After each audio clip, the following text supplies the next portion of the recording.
I have to come up there, or can I read it from right here? We can send the mic back to you. Okay.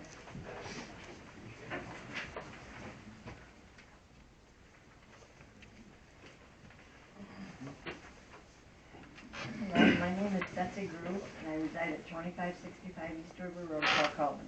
I'm a longtime resident of Crawcollin, and I'm a widow who is disabled. I've been paying property taxes in Crawcollin Township for over 30 years on multiple pieces of property that I own individually and with partnership.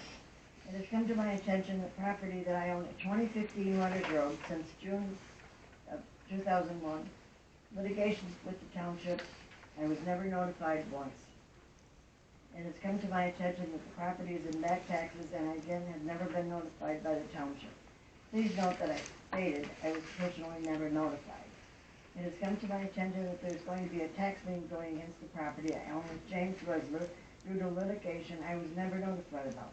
How can this happen? I have known James Resler for many years and he cannot read or write. So how can a judgment go against a property without someone's understanding of the violation or violations? Proper notification to all property owners, I believe, is a constitutional right. When were my property rights going to be respected? Furthermore, who authorized this action against my property? Who did the investigation into the ownership of my property? Who authorized township to put a lien on my taxes without any notification? Does the treasurer not have any information to send me on my property? Is this a plan that the township or someone else get notified of my property? If so, who wants it? Who filed the complaint? Am I asking the township for clarification on these notifications would be honest, truthful, responsive? I am concerned that my property was targeted for multiple reasons.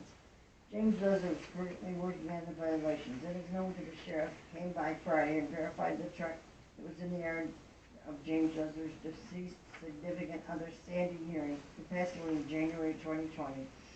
This vehicle was picked up by Village Towing after notification of the ownership. James Resler nor myself were not owners of the truck. The other camper on the property is licensed to John Roloff, who is the neighbor and has a permanent plate on it. I do believe anyone has the right to remove that camper is legally registered. The yard has been weed whipped and mowed and has made significant improvements. Many items have been cleaned and removed. I would appreciate it if charges against the property myself would be included in any and all communications from this point forward, including judgments and so forth, forfeitures. Jimmy is a good man and has lost love when he lost Sandy, as I lost James also.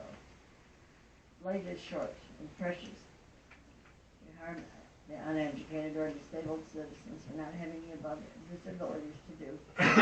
Please think of humanity and ask us if we're supposed to treat one another. If you need help, Jimmy would be happy to help anybody with mowing or anything else that needs to be done. I would like to make a point that this property was on back taxes in the past.